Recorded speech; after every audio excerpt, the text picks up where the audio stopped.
काळी सुहागण. काळ्याकुट्ट अंधाऱ्या रात्री सुहागणच्या सेजवर बसलेली पायल आपल्या नवऱ्याची वाट बघत होती. तेव्हा दरवाजा उघडण्याचा आवाज येताच ती एकदम दचकली. उमेश आतमध्ये येतो आणि तिला म्हणतो, ऐक, हे लग्न माझ्या मर्जीच्या विरुद्ध झालेलं आहे. मी काळ्या मुलीसोबत कधीच लग्न करू इच्छित नव्हतो, परंतु माझ्या आईवडिलांनी न जाणे तुझ्यामध्ये काय बघितलं. ही माझी रूम आहे, तू बाजूच्या रूममध्ये जा आणि तिथे झोप. पायलच्या पायाखालची जमीन एकदम सरकली. तिने किती अरमान सजवून ठेवले होते हे ऐकताच तिच्या डोळ्यातून अश्रू वाहू लागले. ती चुपचाप त्या रूममधून बाहेर निघून दुसऱ्या रूममध्ये जायला लागली. तेव्हाच तिच्या कानावर मोठ्याने हसण्याचा आवाज आला. ती कॉरिडॉरमधून निघून पायऱ्याजवळ उभी राहून तिने बघितले तर तिचे सासू आणि सासरे दोघेही बसून हसत होते.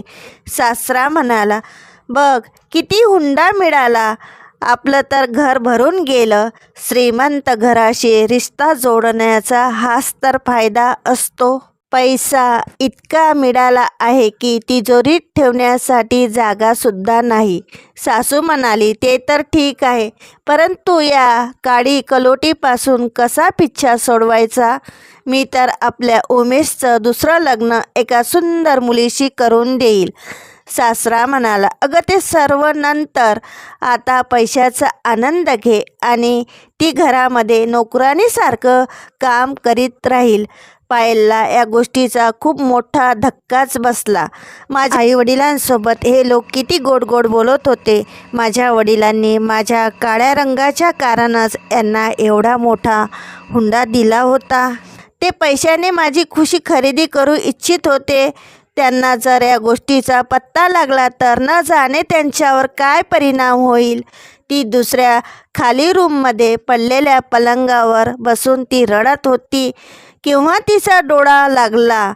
सकाळी उठून ती खाली आली. सासू म्हणाली, पायल, तू आपल्या माहेरी फोन करून दे, ते तुला फेऱ्यासाठी आजच घेऊन जाईल. इथे आम्ही तुझा हळदी कुंकवाचा कार्यक्रम करू शकत नाही. सर्व लोक आमची मजाक उडवेल. पायल चुपचाप वर जाऊन आपल्या वडिलांना फोन करते.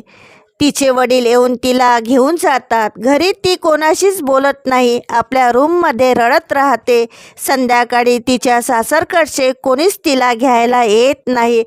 याचा पायलला खूप राग येतो. ती चुपचाप स्टोर रूममधून उंदीर मारण्याची औषध आणून पिते आणि आपल्या रूममध्ये जाते.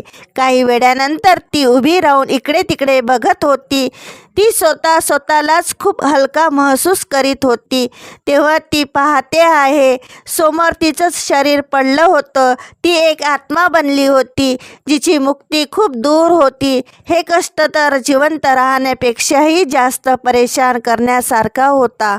ती सरळ आपल्या सासरी जाते. तिथे तिचे सासू सासरे उमेशला दागिने आणि रुपये दाखवित होते.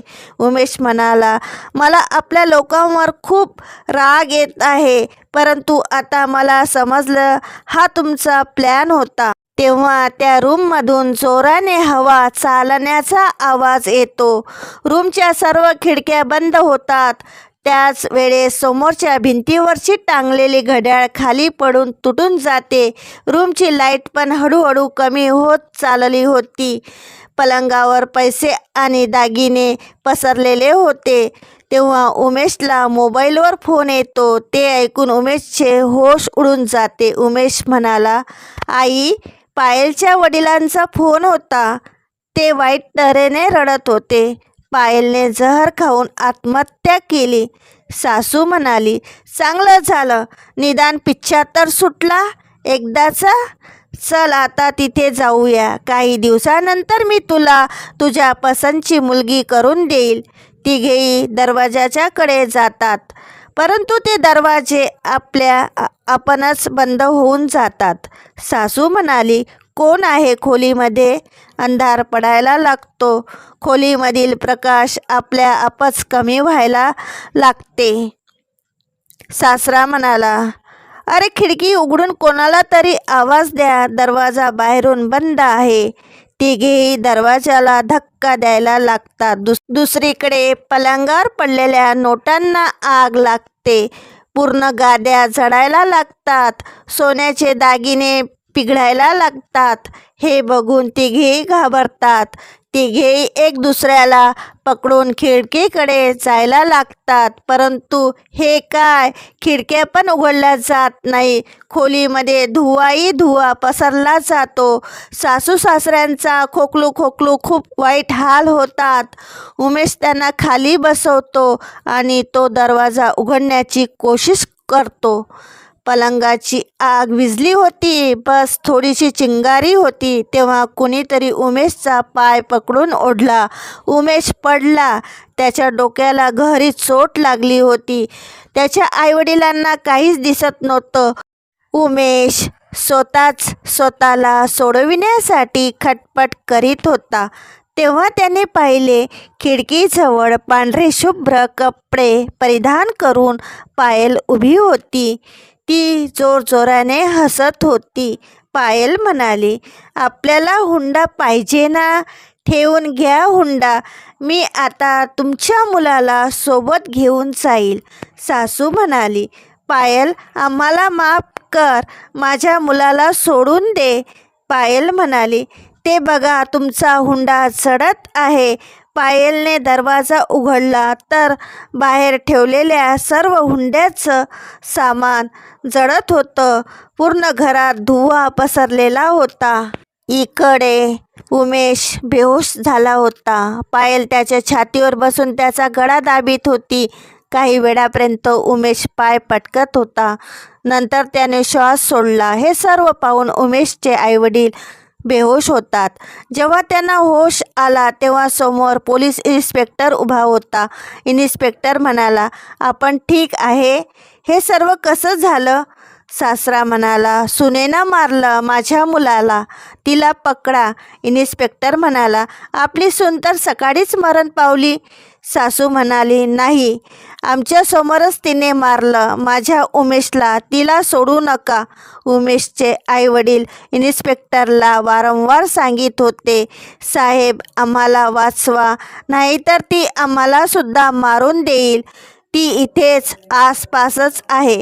खोलीमध्ये बघा. इन्स्पेक्टर पूर्ण घर पाहतो आहे, परंतु कोणीच मिळत नाही. उमेशची लाश पोस्टमॉर्टमसाठी पाठवून तो निघून जातो. इकडे पायलचा शव लाकडावर ठेवला जातो.